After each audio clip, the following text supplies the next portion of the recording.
Bismillahirrahmanirrahim. Assalamualaikum warahmatullahi wabarakatuh. Alhamdulillah sahabat-sahabat semuanya, kita ketemu lagi sama Gus Nur. Gimana kabarnya? Alhamdulillah, lahir batin. Alhamdulillah. Eh, Alhamdulillah kita bisa ketemu Gus Nur lagi di Jogja, di tempat yang asri, yang nyaman, yang sejuk, yang memberikan suasana batin yang enak. Kita mau ngobrol-ngobrol santai tapi juga belak-belakan juga Gus gitu. Terutama tentang tema-tema dan topik tentang situasi terkini. Itu di mana beberapa waktu yang lalu kan kita pernah tuh bikin satu video Gus gitu, kalau nggak lupa gitu loh ya. Itu tentang bahwa Tuan Guru Bajang itu bagus gitu, TGB itu bagus itu. Nah, akhir-akhir ini ada kabar yang sangat mengejutkan sekali, di mana dia ternyata mendukung Jokowi untuk 2 periode gitu. Nah, kira-kira dari hal itu pandangannya Gus Nur yang dulu pernah mengatakan demikian itu bagaimana Gus? Dengan situasi yang mudah sangat berkembang dan sangat dinamis saat ini. Mungkin itu dulu yang pertanyaan yang pertama yang akan kita kupas secara belak-belakan. Jadi kita belak-belakan aja lah gitu, biar umat itu tahu, biar umat Islam itu ngerti mana yang bagus, mana yang berjuang, kondisinya bagaimana, tidak dengan pencitraan yang kemudian akhirnya menyesatkan umat, ya, menyesatkan umat sehingga umat ini ya selamanya begini terus dijajah gitu. Gitu Gus gitu. Iya. Pakai ini Gus biar. Gitu. Masya Allah. Iya, assalamualaikum warahmatullahi wabarakatuh. Semua jamaah hamba Allah yang dimuliakan Allah, bil khusus penikmat channel media oposisi ya, masya Allah. Belak-belakan ya. Ya, kita suka yang belak-belakan ya. Belak-belakan itu oke, sebelum saya jawab, belak-belakan itu bukan kasar loh Mas. Banyak orang yang belak-belakan itu tegas. Tegas beda, betul. Belak-belakan itu bukan kasar, bukan jelek. Ya, oke. Jadi tadi memang pernah saya mengatakan Tuan Guru Bajang baik gitu, pernah. Iya, beberapa waktu yang lalu gitulah, waktu kita bahas tentang Donald Trump itu khilafah itu. Jadi kira-kira khilafah gitu. Saya agak lupa itu ya. Oke, jadi gini. Kalau toh saya pernah ngomong bahwa Tuan Guru Bajang itu bagus ya, saya lupa itu. Tapi dengan media oposisi juga. Iya. Ya berarti memang waktu itu di mata saya bagus. Gitu kalau memang saya pernah bilang begitu ya. Apalagi kalau dikaitkan dengan Khalifah Donald Trump, ya sudah berarti memang asbabun nuzulnya bagus memang waktu itu. Oke, tapi kalau sekarang nih, kan sekarang nih wawancaranya sekarang lagi rame di media. Bagi saya gini, Mas ya, bagi saya Tuan Guru Bajang itu selesai sudah, bagi saya sudah nggak ada. Ya, tanpa mengurangi rasa hormat saya terhadap Al-Quran yang bersemayam di dalam otaknya Tuan Guru Bajang ya, tanpa mengurangi takdim saya terhadap ilmu agama yang tertanam di dalam dada dia, tanpa mengurangi. Nah, cuman kalau dia mendukung Jokowi, bagi saya selesai dalam arti sudah nggak ada. Gitu. Jadi kalau Anda nanya ke saya bagaimana Tuan Guru Bajang, gini. Politik itu elastis, politik itu dinamis, itu kata politikus. Politik itu dinamis, politik itu apa Mas istilahnya? Pegas, lelentur, tidak ada teman yang abadi kecuali kepentingan. Politik itu sekarang kambing, besok berubah jadi anjing, tidak masalah kan gitu ya dalam dunia politik ya. Saiki PT meneh serigala, nggak masalah, itu politik. Nah, tapi kalau yang namanya prinsip itu nilai diri, Mas. Prinsip itu nilai diri. Jadi nggak bisa dibeli gitu ya? Nggak bisa dibeli. Nah, aku punya prinsip Pak Jokowi itu sudah selesai. Sudah haram di depan saya, haram untuk saya. Ini dunia, ini maksudnya presiden. Loh, kalau atas nama rakyat, misalkan sudah Pak Jokowi itu rakyat biasa, ya sudah nggak haram. Gitu loh maksudnya. Ini ranahnya ranah politik. Bagi saya, Pak Presiden Jokowi itu haram untuk dipilih lagi. Dan itu saya sudah sering ngomong, itu ludah sudah jatuh ke tanah. Haram bagi saya untuk menjilat lagi. Itu namanya, itu bukan dinamis, itu prinsip. Harga mati. Berarti siapapun yang mendukung Jokowi, termasuk Tuan Guru Bajang, ya sudah, blacklist sudah bagi saya, tidak ada. Walaupun hafal Quran, karena bukan itu patokannya kan gitu. Quran itu kan area privat sebenarnya. Betul. Gitu. Sholat privat. Nah, gitu. Kan masih kemarin kan ada gini, kamu ngomong gitu apa namanya mencoret TGB dari daftar capres, coba gimana sholatmu bagaimana kan gitu. Jadi banyak yang kemudian pendukung-pendukung ya. Tapi pendukung-pendukung Jokowi gitu loh yang ngomong gitu. Gimana sholatmu dulu gimana dibandingkan beliau kan gitu. Jadi tidak sepadan ya kalau bacaan Al-Quran saya diadu dengan Tuan Guru Bajang, kalah saya, jauh saya. Ilmu agamaku disandingkan sama Tuan Guru Bajang ya nggak ada apa-apanya. Bukan itu masalahnya, bukan itu topiknya, dimensinya bukan itu. Ini politik ya, jadi bahkan menjijikkan Mas kalau ada ulama hafal Quran, hafal hadis, terus tiba-tiba masuk ke ring satu ya, yang di mata umat Islam itu begitulah ya. Itu bagi saya sudah tidak ubahnya lalat hijau yang sedang mengerumuni bangkai, lalat hijau yang rebutan bangkai.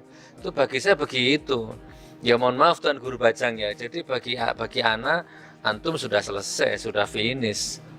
Jangankan gini Mas Bambang. Ini maaf loh ya, ini wacana ya, nggak usah dimasukkan hati. Tapi ini prinsip walaupun wacana.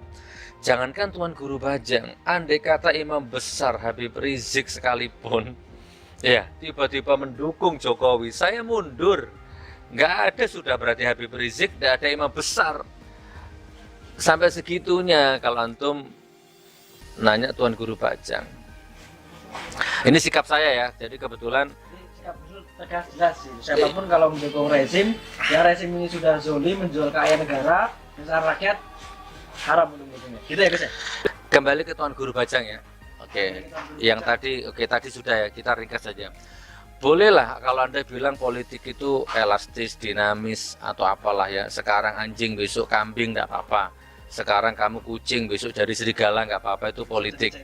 Nah, oke, enggak masalah lah. Tapi bagi saya politik itu adalah prinsip ya. Prinsip itu adalah nilai diri. Saya kalau sudah ngomong Pak Jokowi haram berarti haram.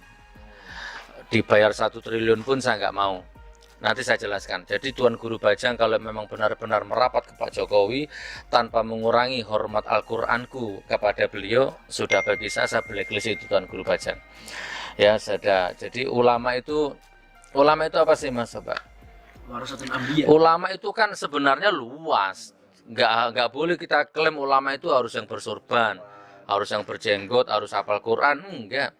Wong Al-Quran sendiri juga wa minan nasi wadawabi wal an'ami mukhtalifun alwanuhu kadzalik.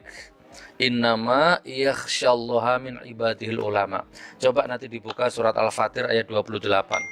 Allah berfirman, di antaranya manusia, di antara binatang-binatang yang melata ataupun binatang ternak yang berbagai macam jenis dan warnanya, siapa yang takut kepadaku maka dia ulama.